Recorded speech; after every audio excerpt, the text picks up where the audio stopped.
టీవీ7 news కి స్వాగతం. మాజీ మంత్రి అంబటి రాంబాబు వ్యాఖ్యలను ఖండించారు. తెలుగుదేశం పార్టీ పల్నాడు జిల్లా అధికార ప్రతినిధి శ్రీనివాస్, టీవీ7 సత్తుపల్లి ప్రతినిధి కె ఆనంద్ సత్తుపల్లిలో జరిగిన విలేకరుల సమావేశంలో మాజీ మంత్రి వర్యులు అంబటి రాంబాబు వ్యాఖ్యలను తీవ్రంగా ఖండించారు.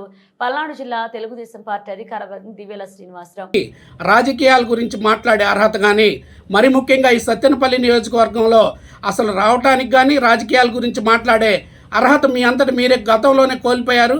ఎందుకంటే మీరు అధికారంలో ఉన్నప్పుడు నా మరణం సైతం సత్తెనపల్లి నియోజకవర్గంలోనని సభా సాక్షిగా, మీడియా సాక్షిగా అనేక రూపాల్లో అనేక సమయాల్లో చెప్పడం జరిగింది.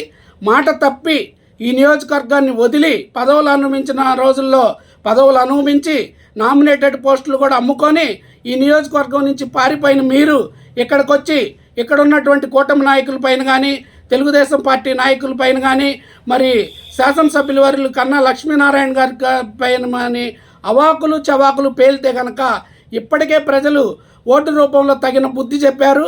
ఇంకా మీరు ఈ కొద్దిగా కూడా మరి మాట్లాడే అర్హత కోల్పోయి రాజకీయాల్లో కూడా కొనసాగే నైతికత లేదని చెప్తున్నాం. ఇక్కడ ఫ్లెక్సీల గురించి మరి ఇక్కడ దరూర్ నాగేశ్వరరావు గారు తెలుగుదేశం పార్టీ నాయకుల గురించి మీరు మాట్లాడారు. మీరు ఆనాడు చేసింది ఆ రోజు మేము ప్రతిపక్షంలో ఉన్నప్పుడు మేము ఖండించడం కూడా జరిగింది. భారతీయ జనతా పార్టీ పరంగా అప్పుడున్నటువంటి జనసేన నాయకులు కూడా మరి ఇదే మరి గజ్జల కుటుంబం నుంచి గజ్జల నాగభూషణ్ రెడ్డి గారు ఒక 3 లక్షల రూపాయలు దాదాపుగా వ్యయము పోలీసు వారి అనుమతితో వెచ్చించి ట్రాఫిక్ నిబంధనల గురించి కానీ హెల్మెట్ ధరించమని అనేక అంశాలు ప్రజలకు అవసరమైనటువంటి అంశాలను ప్రకటనల రూపంలో మరి వాటిని చేసి వాళ్ళ అడ్వర్టైజ్మెంట్ కింద పెట్టుకుంటే మరి మీరు మీ తమ్ముడు ఆ రోజు మరి ఇక్కడ ఉన్నటువంటి బోర్డులన్నీ కూడా మీ పార్టీకి చెందినటువంటి వ్యక్తియే నిర్దాక్షిణ్యంగా తీపిచ్చిన మాట వాస్తవం కాదా?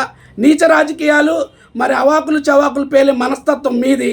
కాబట్టి సత్తెనపల్లి నియోజకవర్గానికి వచ్చినప్పుడు మీ పార్టీ వ్యవహారాలు మాట్లాడుకొని వెళ్ళామా అంతవరకే ఉండాలి. కానీ ఇక్కడ కూటమి నాయకుల మీద కానీ, మరి ముఖ్యంగా తెలుగుదేశం పార్టీ నాయకుల మీద కానీ అవాకులు చవాకులు పేలితే కనుక సహించేది లేదని ఈ సందర్భంగా తెలియజేస్తూ ఉన్నాం.